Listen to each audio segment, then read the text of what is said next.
I don't like going crazy negative in my videos. I have a lot more fun talking about games I love or am passionate about than complaining over the ones I hate. But in reality, I'm miserable. I tend to only see things how they can go wrong. I tend to have trouble seeing a bright side. And when it comes to the game industry, that outlook tends to lead me into being correct with my predictions or statements way more often than I would like to be. When Multiverses announced it was shutting down, I had friends assuming I would do a victory lap around its corpse. Because after all, I predicted that would happen, but no, I knew it'd end up this way, but I wanted to be surprised, to see it end up as something special. So in my Nintendo video that blew up for some reason over the last year, has continued to age better and better, I don't really feel pleasure or pride. I just kind of feel empty. I wanted the stupid catches to every good thing they do to go away. I wanted to enjoy my hobby without having to deal with any of that crap. And I really wanted to just look forward to the Switch 2 and the new games coming out, but they refused to let that happen. Also, these videos are getting too long, so here's a shorter one because I can't take this anymore. So, let's dive back in, because I see a dead horse outside, and I will be damned if that thing avoids a beating. But before I complain about anything, let's look at the positives. The Switch 2 is about as powerful as I expected it to be, which is good. I didn't really expect it to be as strong as the other consoles on the market, but what we got seems to be able to run modern games with little to no trouble. Having performance modes is always cool, the new mouse feature is silly, but it's neat, and the fact that we're getting so many third-party games immediately is pretty great. Yes, literally all of them have been on other systems for years, but if you don't own those systems and are planning to get a Switch 2, it's a cool thing. GameCube games coming to Switch Online is something.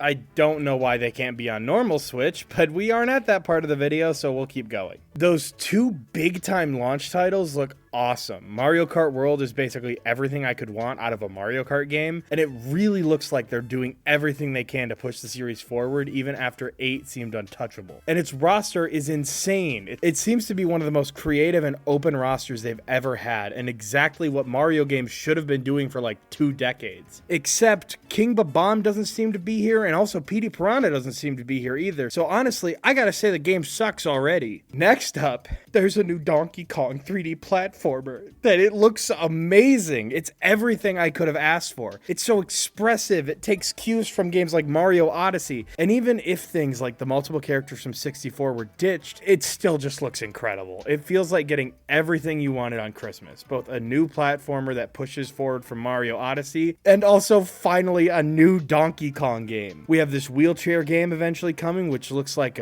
they really did manage to make ARMS look like a very complex masterpiece with this. We're getting a new Kirby Air Ride directed by Sakurai. We know nothing about it, so I'm not going to pretend like I'm crazy hyped for it just yet, but that's legitimately sick. I'm glad that we're finally getting another one. Oh, and if I manage to get my hands on one, because the script is being written the morning of the day that pre-orders are coming out, it's going to be a tax write-off for me, so that's fun. I got one. All right, time to get angry. But another thing. Before I start criticizing and pissing and crying, let me make something clear. I am not attacking you personally. I am sharing dissatisfaction and criticisms of a massive company. And if you disagree, I can live with that. If you have no issues with the Switch 2 and are just excited to hop in and enjoy these new games, bully for you. And honestly, I hope it's what you asked for. I don't personally think that just because a company is doing something that I find anti-consumer, that you're a bad person for still being a customer of theirs. Video games are a hobby, so not only do you not deserve to be treated like a mook, but you shouldn't need someone else's permission to make a purchase or enjoy yourself, especially when the problem is as simple as the company's doing monetarily scummy things. For example,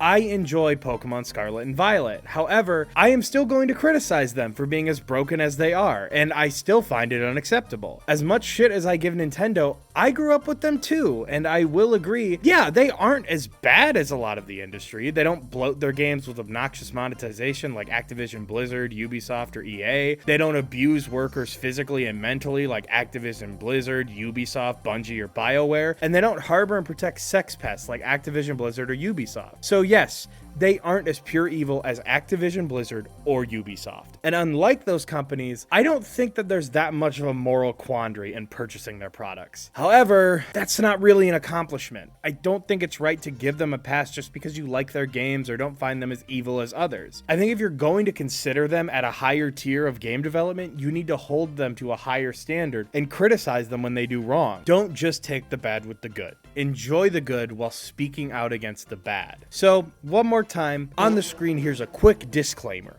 And with that out of the way, Switch 2. First, we're gonna look at that price. People are obviously very upset by the Switch 2's exorbitant $450 price tag. That's a $100 jump from the last console's launch, and way more than the Switch 1 costs now. And you know what? I actually don't mind. I think it's honestly acceptable.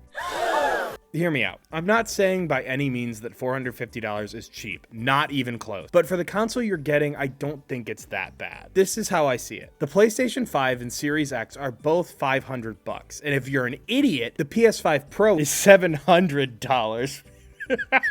The Switch 2 is a decently strong console with both portable and TV play, and will likely be supported for a long time if the Switch 1 is anything to go by, along with it being backwards compatible. The issue is, I think people associate Nintendo with being cheaper than the competition. It's the easy console choice for a lot of people, because you're shelling out $100 to $150 less than the competition, where here, they're actively up there with Sony and Microsoft in terms of price. Now, this is arguably justified because this is a much more competitive console power-wise than the Switch 1 was, but a casual consumer probably doesn't care about that. They expect that if Nintendo is making them get a new console, you won't be out as much, when unfortunately that's not the case anymore. I don't personally like it either, but it's still a little cheaper than the competition, and for what it is, it's less that I think it's a great price and more of just an acceptable one. The issue for me is everything else surrounding that price. Before we get to that next huge thing that's going to take up most of the rest of the video, let's also talk about a few other things, like that GameCube emulator.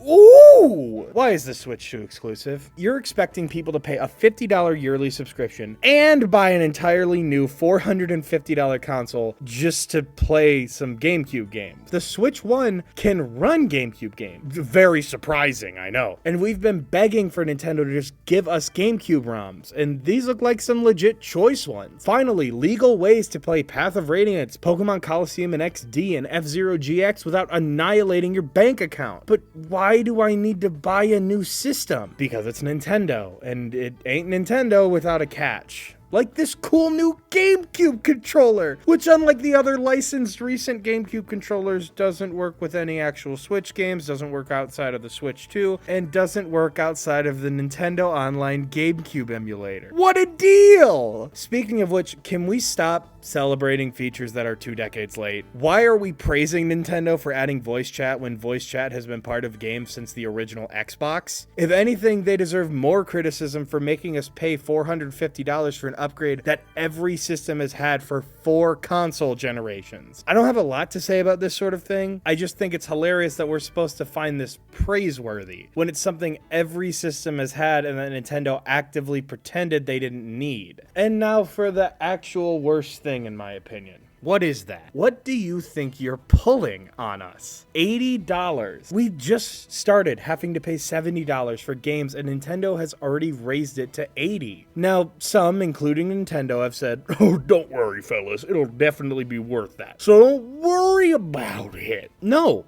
Fuck that. I'm gonna come out and say this, and I don't really care if anyone agrees. It doesn't matter if a game is quote-unquote worth $80 or $90 or whatever they're planning to charge for fucking GTA 6. The reason that this needs pushback is because it sets a horrid example for the game industry and will just make literally every company worse. First off, in what universe is your game quote unquote worth $80? Because if that's the excuse, then we have to assume this is literally the best video game ever made. Because keep in mind, Pikmin 4, Mario Odyssey, Breath of the Wild, until now we'll get to that, Mario Kart 8 Deluxe, all of these games only worth $60 apparently. So if this game doesn't match up to them, that means that they're gonna have to lower the price, right?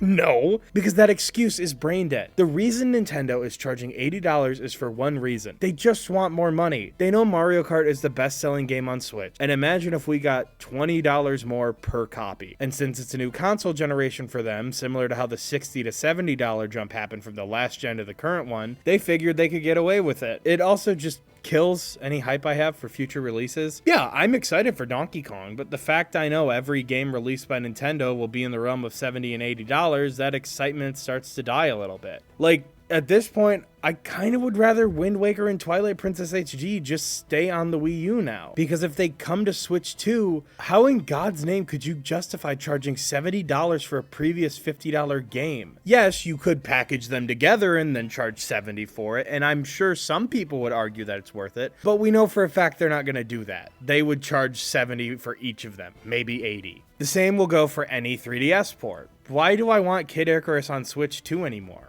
I paid $40 for it. Why would I want to pay upwards of $80 just to play it again? Tomodachi Life 2 has barely shown any footage, and it is already my most anticipated game of next year. I am so excited Tomodachi Life is getting a sequel, but there's just that nagging disappointment that I'm going to have to fork over a ton of money for it. Sure, it might be $60 on Switch 1, but how much are they going to charge me to upgrade it to Switch 2? Not only that, but everything feels like it comes with another price tag. We'll get to those accessories, but there's that dumbass welcome game as well. It's just a tech demo, an extremely simple one from the looks of it. A tutorial listing fun facts with some tech demo style games. Not a bad idea. Show off those new features, except it's $10. Now for most people, that ain't much. A pittance really, but it begs the question, why?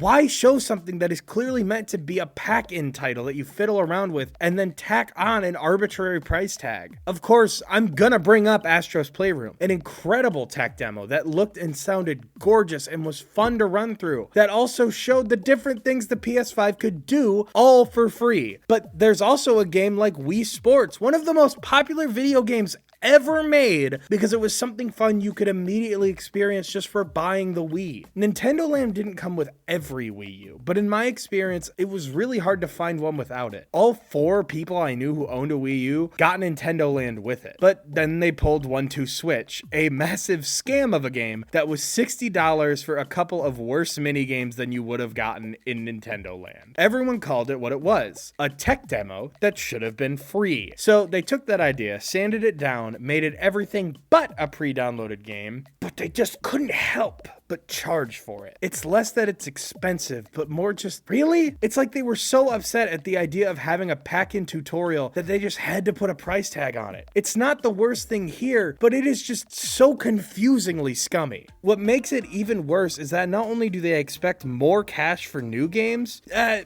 mean, if you could you hand over some more cash for the old ones? First off, a lot of old games are getting up-res versions for Switch 2. Wow! Just like with the PS4 to 5.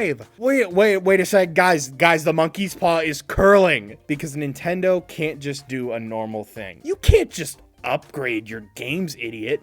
You gotta give us more money. Only a nominal fee that we won't disclose because we know you'd be mad if you saw it. Fuck off. The reason this is so infuriating is twofold. One, Sony and Microsoft have already been doing this with games, and normally if it is as simple as updating a game from 1080p to 4K with better frame rates, that sort of thing, it is free. No charge. Some do, and a lot of times it really is overpriced, but most of the time, if you buy a cross-platform game, all it takes is a quick download and boom, you're playing the PS5 version. Nintendo's doing the same thing, you guys! But of course, if they just did that, there wouldn't be one of their iconic Nintendo catches. So pay for it. Here is what it looks like to me. Nintendo has the absolute gall to be reselling versions of their games on Switch 2 with the updates prepackaged. But if someone already, say, bought a game for $70, well shoot, we're selling the 2-year-old game for $80. If you were to play it on Switch 2, we would be missing out on those $10, and that's not fair. So no, it doesn't matter if it's the 2-year-old Tears of the Kingdom or the 8-year-old Breath of the Wild. Pay your dues. And what do you get for that extra cash on top of the purchase you already made? Well, the game looks and runs better. And here is the most generous part. Now,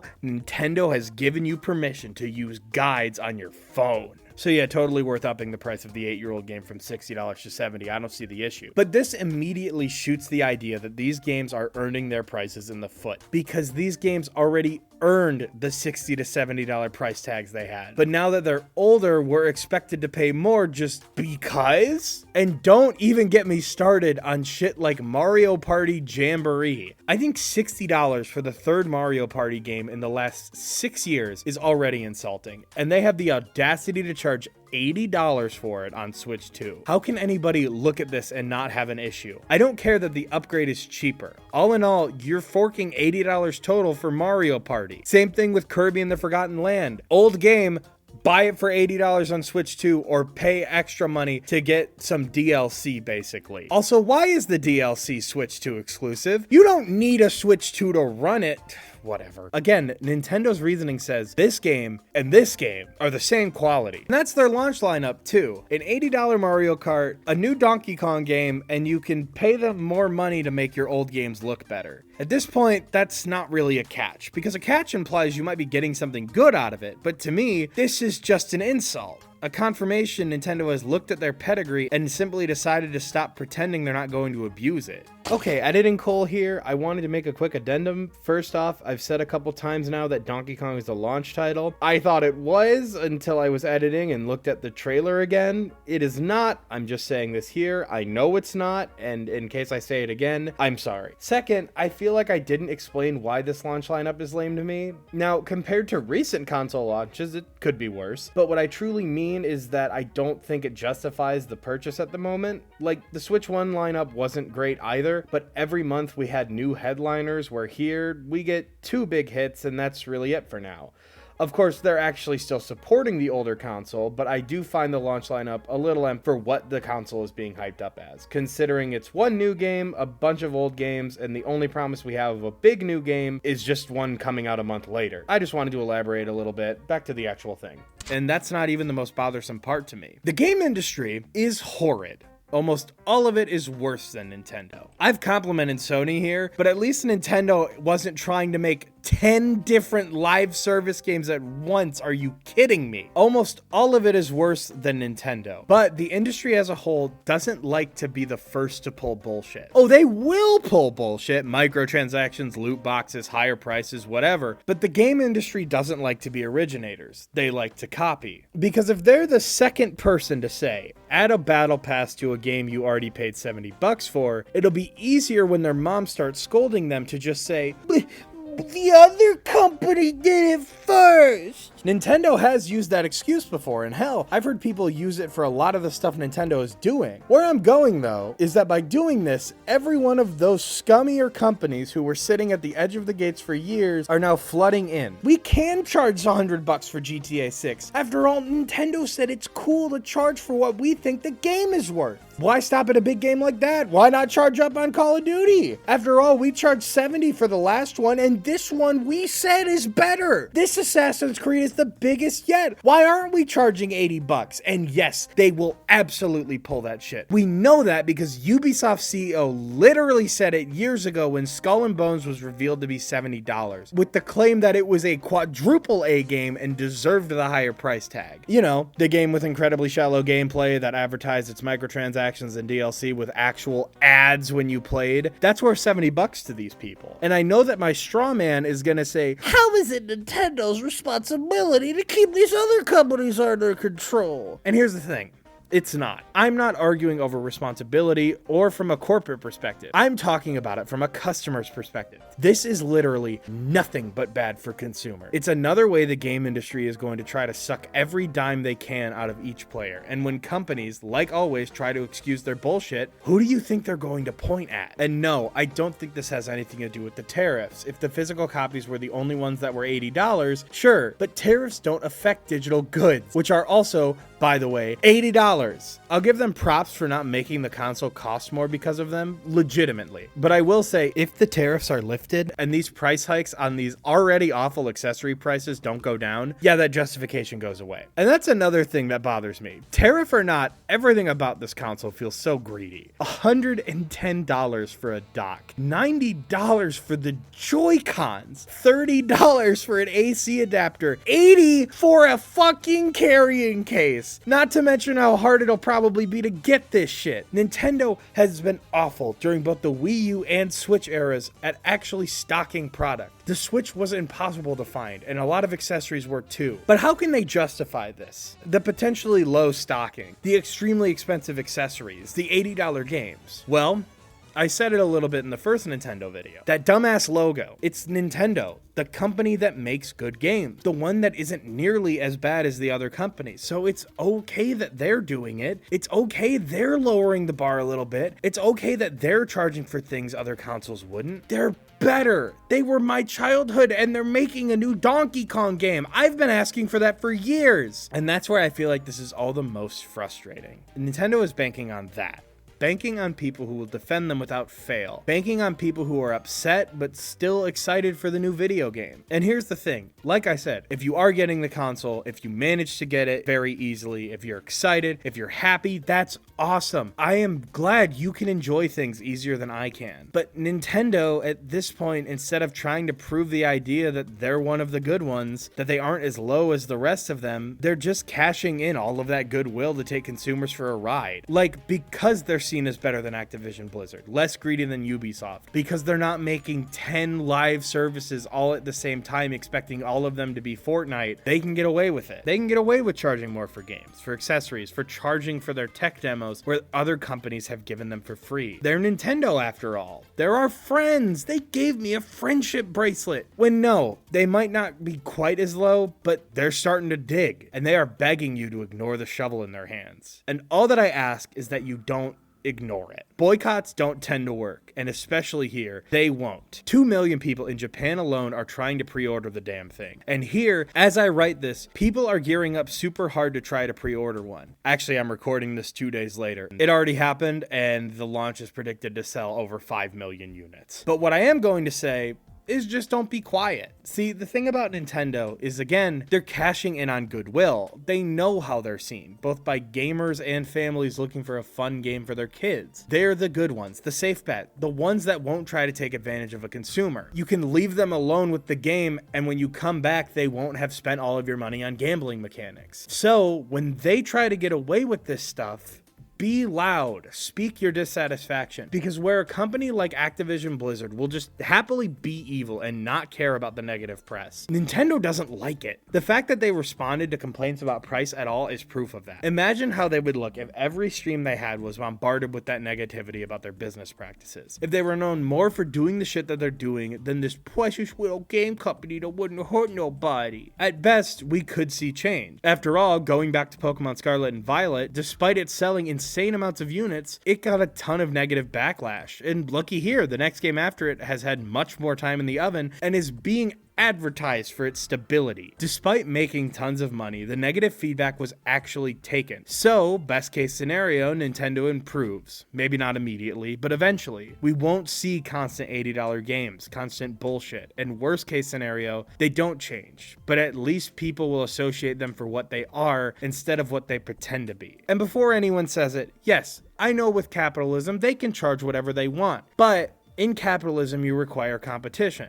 And Nintendo doesn't really have it. You can't play a Nintendo game on a PlayStation, the same way you can't play a PlayStation game on a Nintendo. So their only real competition is negative criticism and piracy, but we're not going to talk about that right now. And before we close out, obviously, just like how you're free to buy whatever you want, Nintendo is free to charge whatever they want under whatever context they want. But to put it simply, I don't care. I'm always going to side with the customers who are being taken advantage of than the company who's doing the annoying shit. I'm not going to listen to excuses like, making games is too expensive. Really crazy how these game companies are making so much money when making games doesn't make them any money. And again, it's too late for a boycott. As I said, it's the next day now. But the system has already sold gangbusters, and people who didn't get one are desperately trying to get one. But that doesn't mean criticism is moot. And if I'm being honest, I'm just at a point where I wish I could be excited for the system. I wish I could be excited for these new games, but the catches that come with them are getting so obnoxious that it's killing any hype I could have had. I'm sure I'm gonna have fun with it, and either way, again, Right off, baby. But I can't say I'm really looking forward to what Nintendo is doing in this next generation. I don't really see myself making another one of these videos, as I feel I've said all that I need to say. But it is really disappointing to see Nintendo acknowledge the criticism, yet still continue to get worse. And I hope the recent backlash does teach them something. But yeah, despite its flaws, this gamer is gonna have to give the Switch 2 announcement a 3 out of 10. I'll see you guys later as I never come back.